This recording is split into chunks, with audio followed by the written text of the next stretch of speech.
Hi and welcome to episode 16, Property Mastermind podcast with Hilary Saxton. This week, again, we have the amazing Bob Andersen talking about, is now a good time to get into property development? In this episode, we're going to talk about that. Is it a good time right now? When are the bad times to get involved in property development?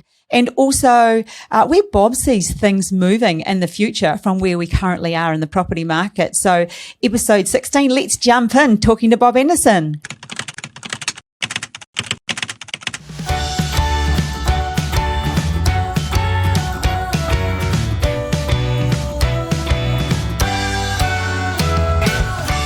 Hey Bob, episode 16, welcome aboard yet again. And we're going to be talking about, is now a good time to get into property development?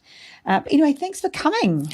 Thanks for being invited again. You're looking exceptionally attractive today. Oh, thanks, Bob. I've got my sparkly top on. Oh. I've had a haircut, is that what it is? maybe. Oh, haircut. Maybe it's the haircut. I was looking at some videos the other day that you shot last year. When I had long hair. You had long hair and I've forgotten. Oh, I got a shock for a moment. Yeah, I that's had right. Very long hair. You did. Almost down to my waist.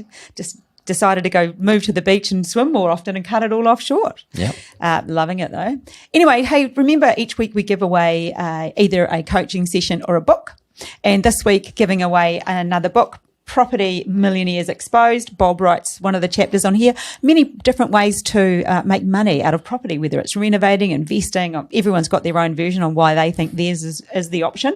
So if you would like to win a copy of this, remember to give us a fabulous comment on our YouTube channel, Property Mastermind YouTube, or even a review, a great review under Apple, or I don't think Spotify you can. And anyway, you'll go into the draw to win this. This week's book goes to Michelle Figueroa.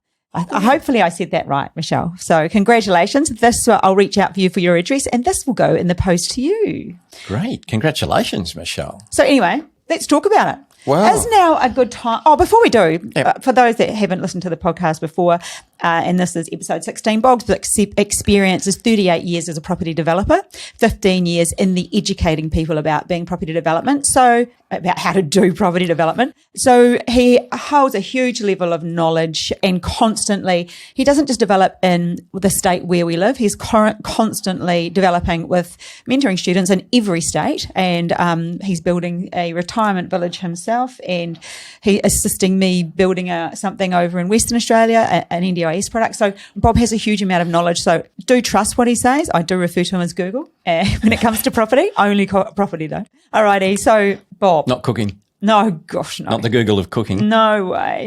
All right. Is now a good time to get into property development?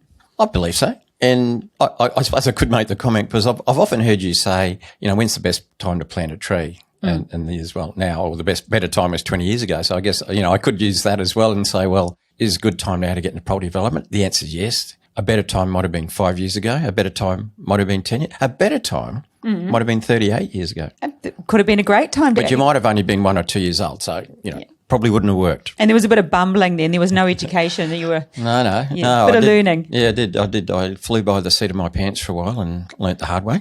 Trial and error, but beautiful. These days you don't have to do that. Yeah, so a good time for property development. Look, I think I might open the conversation by saying... Conversation opener. It's a conversation. Yes, what might you say? I spoke to a couple of people recently about property development and they were thinking, well, should I get involved or what? And they said, you know what, the property market's been travelling so well in the last, 6 or 8 or 9 months. I don't really need to develop property. I'm making such good money just waking up alive in the morning, having made money overnight because my property's going up. They forget that as developers, we get that growth. Yes. But we create more growth from our development. So it's not like it's one or the other. As developers, we develop property, we develop it at raw cost. I think that's something that people do forget. You are creating property at raw cost. You're not paying retail. Yeah, absolutely. Absolute raw cost. And then if properties go up during the period of time, let's say from the time we buy our development site, it's a while before we get to build it. Got to get finance organised. We have to acquire it. We have to get development permit. We have to get a building permit or a construction certificate, organise a builder. Then we can start to build it. And time goes on. So if the property market's risen, all it means is we make more profit later than we thought we were going to do at the beginning. And that can happen during the course of construction as well, unless we sell everything off the plan at the beginning. If we don't do that and we sell plenty, along the way or at the end, then we get the growth, but we get the profit. And that can work in our favour. So if somebody's thinking is now a good time to get into property development, what you're saying is don't sort of run with that thought of you've missed the boat, because the boat is constantly sailing and you can get it on and off all the time. My boat's been sailing since 82 or whenever, 83, whenever it was, and continues to sail. And I've developed through all markets in all states since that period of time. And, I've had some highs and some lows in the property market. There's been recessions and stock market crashes and all sorts of things happen. But you can make money, and I've proved it consistently, by being involved in property development. It's not like investing, I suppose, if you're just buying and holding. There's those growth times because you're waiting for the market to move. Whereas property development, because you're developing at raw cost, you just get that initial growth as well. Yeah, and that's why you love it too. That's why you're into it. Finally, converted Hillary. Yeah, from the Queen, we know, lady. Oh, yeah. But I mean, you used to do small developments in New Zealand as well, but across the ditch over here, you're into it. And why wouldn't you be? So, look, if a property development stacks up, and what I mean by that is if the numbers work, then you do it. And at the moment, look, I'll freely admit it's a little bit harder to get things to stack up because property prices have risen a fair bit, and particularly in the housing sector. Yeah. Less so in the townhouse and apartment sector, although I see a catch-up coming. Yes. So as a result, you have to look really carefully that you don't pay too much for a site. And we've talked about that before. And some people are saying, well, look, I'm expecting growth to keep happening even in, if you're developing townhouses. So, look, if it doesn't quite get the margin I want now, by the time I get there in 12 or 18 months when I'm selling them, whatever, I'm expecting the market to go. And, if that's the way you want to run, a lot of people are running that way at the moment. That's up to them. You've got to understand that markets can change. Well, I'm not expecting a big change. Certainly not a negative change anytime soon. You were saying, what was the ANZ predicting? Yeah, so banks periodically put out forecasts, which they regularly change. I mean, we saw some ripper forecasts during COVID, during 2020, didn't we?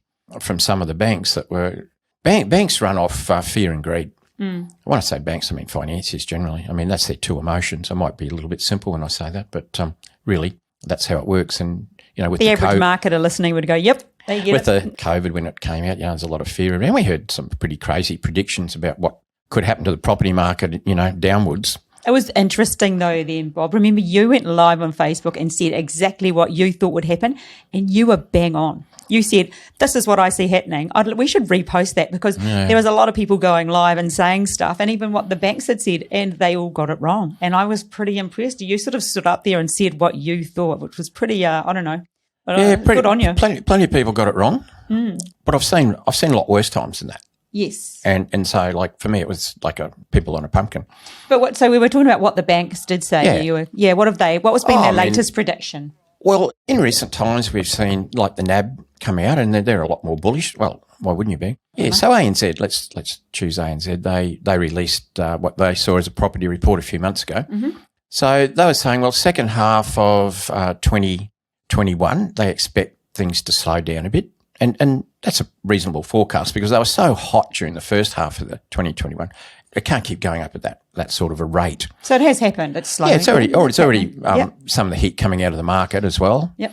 I mean, the home builder program is completed, so we're seeing a winding down of building approvals. In the market generally, growth has slowed down. We see the stats. I mean, we study the stats. We put out a market report every month, and then so that doesn't mean it's going negative anytime soon, but it's slowing down. So ANZ said, look, slowing down in the second half of 2021. They suggested a moderate growth in 2022 of about 5%. And they've also said we could see some correction, some price drop in 2023, maybe up to 5%. When we walked the dog last night, we talked about this. So you elaborate on that one, Bob. Yeah. I mean, the further out you try and predict, the harder it is. Yeah. If you're trying to predict the second half of this year, not too bad. Next year gets a little bit harder. Year after gets a bit harder. And, when you think about what's happened recently, I'll call it post-COVID, even though it's sort of still happening and we've still got lockdowns. Traditionally, what's driven the Australian property market has been population growth. I mean, there's other drivers, but that's been the primary, mover of property in Australia. And there's not many immigrants coming here at the moment.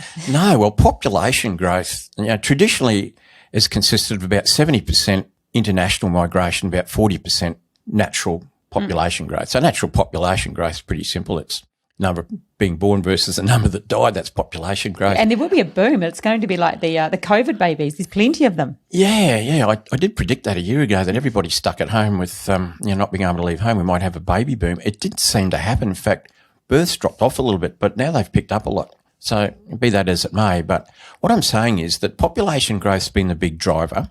60% of population growth has been overseas migration. Yeah. Yet there hasn't been any overseas migration. So that's got to play Yet we've catch had up. a property boom. Yes. So Crikey. the property boom has been based on, you could say local or not so much population increase. There has been some, but there's other reasons that we've talked about. The whole euphoria of sort of coming out of it late last year, the FOMO, lots of reasons, the rush for seaside, rush for rural. But, every market's virtually gone up. My question is this. When people have been projecting forward a year or 2 years, I haven't seen anybody talking about the possibility of overseas migration returning. If you think about it, Australia does need overseas migration. It's too small a country. It's too small an economy. We don't have enough skilled workers. And so traditionally, that's what we've been doing. We've been bringing in skills from overseas. We've had a lot of overseas students as well, but they're not really purchasers of property generally, unless they stay on. So all this has happened with virtually zero overseas migration. Wow. What's going to happen when we start to open the gates again? With if you think about it, it's going to be quite a popular spot too because of how we're surrounded by water. It'd be a place that people will want to come and live. They will feel safer moving here. Absolutely, and that's a big thing. They liked coming here previously, and now Australia and New Zealand too has shown themselves to be one of the safest places on earth.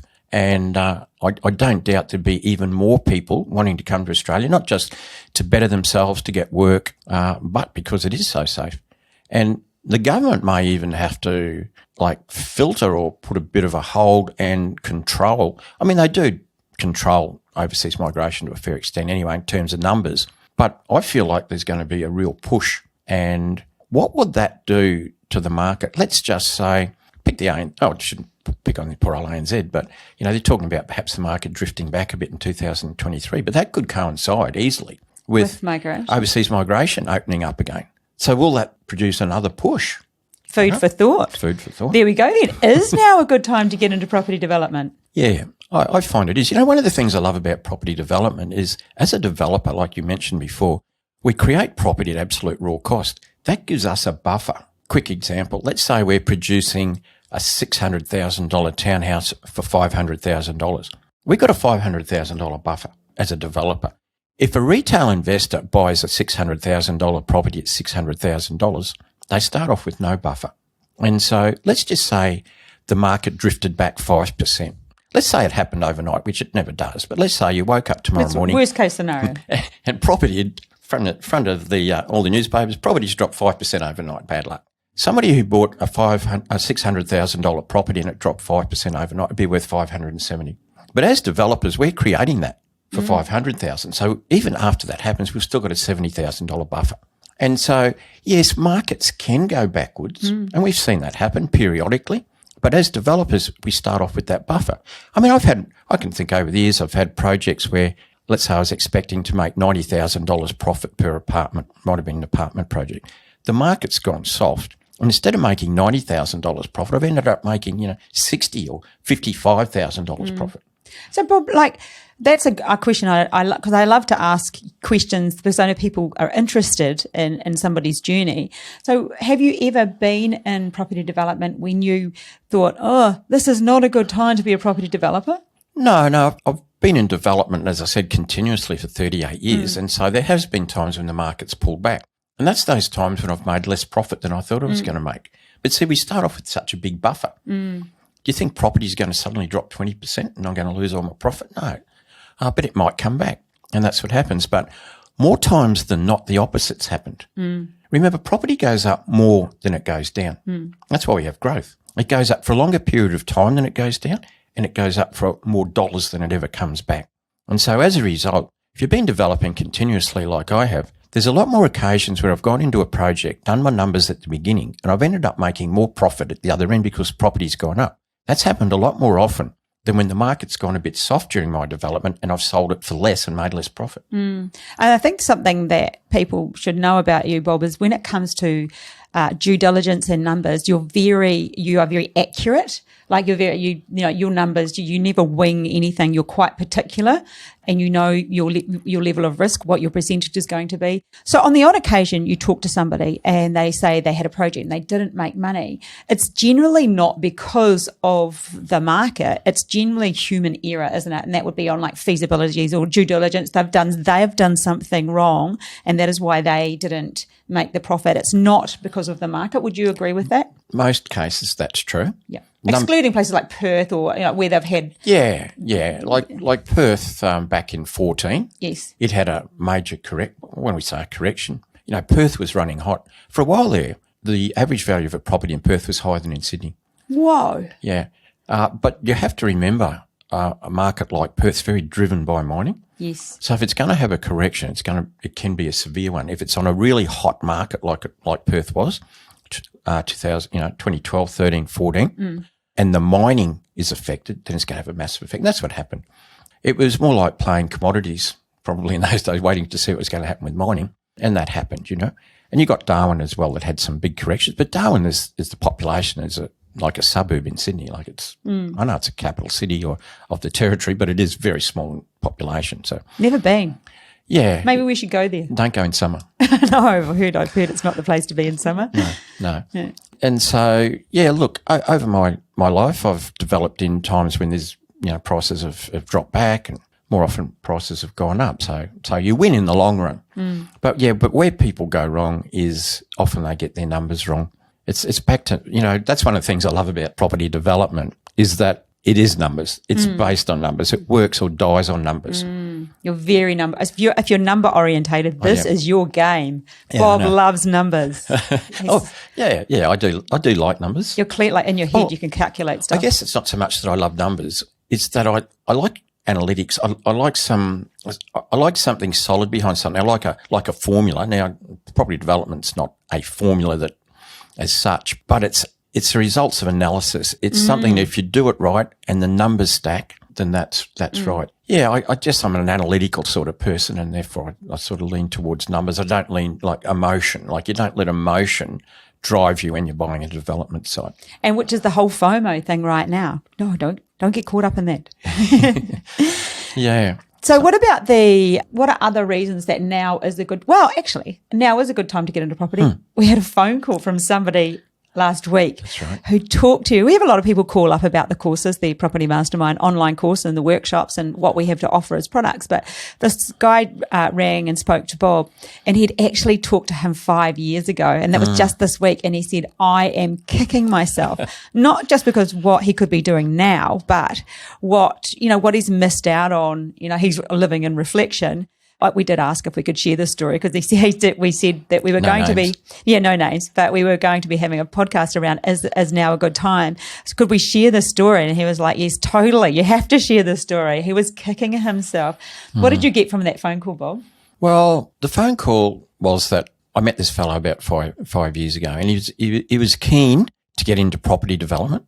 But what happened, he was sort of sidelined. I think he took a bit of advice from the wrong people. And look, it could have been relatives, friends, people that mean well. They said, that sort of thing, that's pretty risky, property development, people lose money and you've got to be careful. And anyway, whatever it is, a bit of fear got the better of him and he backed out and he didn't do anything. And a couple of times he sort of made the nudge, or maybe it's taken him 5 years to realise, had he actually just overcome his fear or not listened to the wrong people probably and done something, he would be so much better off. He would, and he had the financial capacity to do a 4 townhouse project. So in that 5 years, he could have easily been in and out of 2 projects. I mean, even cruising. And he could have made at least $1 million out of that because I know where he lives. And that's even without price growth. I mean, he probably, 1.2 million, quite realistically, he hasn't made because he did nothing. And he could have done it. And he's an everyday person as well. He could have done it. Most of our students are everyday people, but they make the decision to do it. He made the decision and then got talked out of it. Probably a bit of self-fear, a bit of wrong information from people around him, didn't, and now he's kicking himself. But the point is, it's not too late. No, it's never too late. Not with property development, because if you do it correctly, you can make quite a lot of money in a short amount of time. And you can't do that with a job. No. That's the thing. You know, if you... you did say if you do it correctly. That's pretty critical. Don't do it badly. You don't want to do it badly. No. But I mean, we've got plenty of examples in our community of people who've been through some bad luck, some bad times, you know, maybe a divorce where they've lost a substantial amount of their wealth, a bad business decision could have cost them their house. We see things, even health. But the beautiful thing is that you can make a recovery fairly quickly with property development done properly. So 4-pack, make $500,000 out of a 4-pack in 2 years, let's say. Well, how long does it take you to earn $500,000? And don't forget, people can do this while they still have a day job. So it's on the top of. And that's how you can recover. I mean, if you're trying to recover, you know, from a divorce in your 50s, you might only have 10 or 15 years work left. Like, how do you recover a lifetime, half a lifetime? Well, you can. Probably 2 or 3 projects and you're done. You know, so I keep carrying on about property development. I can't help it. What do you think I'm still doing it after 38 years? Yeah, exactly. And somebody else we spoke to this week, they were just that exact same thing, thinking of just wanting to make that quick wealth growth or, you know, a faster wealth growth because of just of age as well, you know, where they were at. So the whole, I need to make that back again, make the loss back. You tend not to think about retirement too much when you're young because you're too busy having fun for a while, then you're too busy having kids, and then later on sort of dawns on you. But often it doesn't dawn on people to maybe they're, you know, over 50 and they think, oh, crikey. It's not that far away. I don't want to work till I'm 80. And a lot of people don't have the nest egg that they thought they might have when they were younger by the time they get there, or they just didn't think about it for a lot of years. Well, once again, like you said, age, you can make up for a lot of lost time with something like property development. You know, if you haven't got a lot of years to go, could be the way to go. It often has been for people. So with now being a good time, Bob, how do people get in, apart from obviously becoming educated, www.propertymastermind.com.au. We've got a great online course and we have some other great programs available. But I think the other problem right now, that bottleneck that we are dealing with is stock. We hadn't decided we were going to talk about this, but I'm throwing it at you. Oh, thanks. Love a good curly one from the sideline. Yeah. So stock is a bit of an issue at the moment. And I know you just recorded the monthly market update for our community, which is where you actually summarise rentals, property increases every month. So Bob's well over the figures on so many things because he does a full 30-minute presentation. So where do you see that heading? Where do you see the supply issue? Well, in terms of the end product that we create as developers, nationally, and it's going to vary from suburb to suburb, but nationally we're still in undersupply. So we need the supply line. That's fine. But if you take it right back to the beginning of development, it is a bit tough at the moment finding sites that stack up and numerically, you know, where the feasibility works. And that's because of the rapid price growth in houses. And what's happened in some cases is properties are now worth more than a house than they are as a development site. Yes. So they could be a house on a parcel of land that you could do 4 townhouses on. Maybe 2 years ago, maybe the house value and the value as a development site were fairly equal, so you just buy it. But now that house value's gone up more and the townhouse values haven't gone up as much. Therefore, the land for a townhouse development has gone up much. And now you can have a disparity. Can I use the word, is there a yet going on there? Is there that the townhouse value hasn't gone up yet? Because, will that pay catch up, Bob? I think it has to pay some level of catch up. Yep. And because, you know, there's always, it's a bit like, you know, water in a tube, you know, it finds its own level. Mm-hmm. And I think that in any one suburb, there'll be a price difference, let's say, by way of example, between, let's say, a new 3-bedroom house and a new 3-bedroom townhouse. Mm-hmm. And we could relate that then to apartments. You know, in any one area, it'll find its level. Now, we've seen a push on housing for the reasons that we know, a lot of government stimulus, but it really only worked mostly in the housing sector. Mm. And so that's driven the price of houses up. I think there's going to be catch-up, townhouses and apartments, so that it gets back to that level. Will it go in that order as well? Probably townhouses, then apartments, or not really? I don't know. I mean, townhouses are sort of more suburban. Apartments are often closer into the CBD. It's a bit of a location thing as well. So I know that that does mean that some councils might change some of their planning schemes to change, so there's more opportunity to put the likes of duplexes or, where currently they're only zoned for single house dwellings. Do you see a bit more of that happening? Yeah, well, we've seen that around where we live, where previously you could do a duplex, you needed an 800 metre lot. I'm just talking about normal residential zoning. I'm not talking about townhouse or apartment zoning. So typically if you had an 800 metre lot in certain areas, you could do a duplex, no drama. They've lowered that down, right down to like 500 metres, with other provisions around it, like you can't do two side by side and that sort of thing, two developments side by side. But so we've seen that, and there's a lot of push. This is a totally different subject, I guess, but the push isn't as great now because we don't have overseas migration, but that'll come back. And so the state governments realise that we've got to, and they have forward projections, 20 and 30 years on projected population and where are people going to live and what sort of services and infrastructure do we have. And the state governments tend to put a bit of pressure on the local governments, the councils. And so the pressure is more to up density than lower density. Now, we know occasionally you might see a council drop a density backwards, but it's rare. Nearly always density goes upwards. Isn't that like Noosa? Don't they do that? Oh, yeah. Well, some councils are a bit more green than others and might be a little bit harsh, I think. A little bit anti-development and therefore less so, But the pressure generally comes from state to local, and it is to increase densities and to make better use of existing infrastructure. That's why we often do infill development, where we start off with one house and that might end up becoming a house plus two townhouses, or the house goes and 3 or 4 townhouses. That upping in density, making more use of the facilities that are there. And that means, if you replace a house with, say, 3 townhouses, well, you're using the same streets, the same sewer and water and stormwater services, the same electricity, the same gas lines. When you think about this stuff, it's just it's obvious, but it's not until you point it out like that, Bob, that people might think, oh, yeah, I never thought of that. Yeah, you're making better use of the existing infrastructure. And even things like schools, same thing. 3 townhouses where there was formerly a house. Perhaps the old house that got locked down was owned by an older couple, no longer have children, and then perhaps 3 younger families buy the townhouse, and next thing there could be 6, 4 or 5 children there, and they go to the local school. That's why we've seen some areas where the schools sort of kept dropping numbers of students down, and then it got regenerified, that area. And a lot of, townhouses and younger families come in, that sort of thing, more children, and now those schools have built up again. They went from maybe 800 students down to like 450 or 500. Now they're up to 1,100 in those areas that are redeveloped. That's an example of making better use of infrastructure.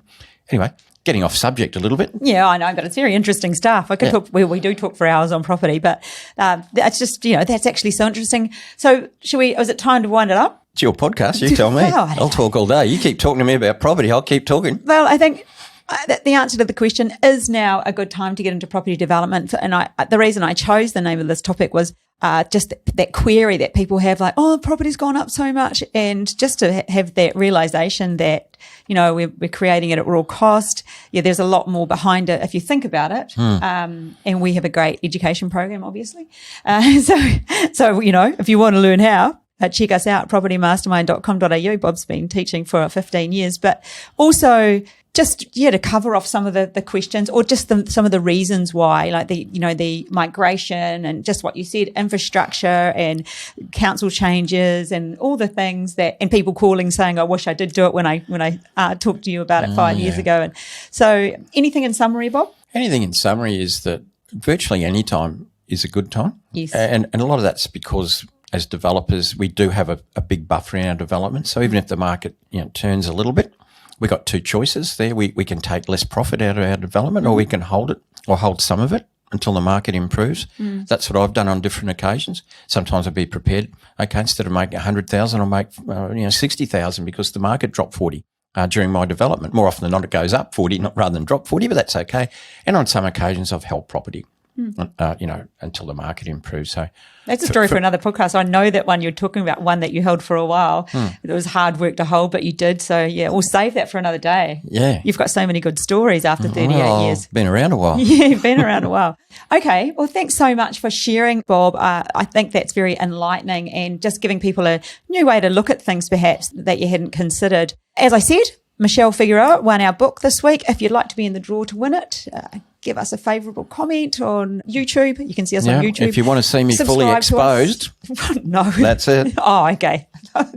No, I'm just saying, don't get that mixed up. It says so. Oh, right. Exposed. Oh, and right. I'm there. That's There you me. go. Bob fully exposed in There this you go. book. And we will catch you next week. So like, follow, share, do all those things. Okay. Catch you soon. Bye now. Bye.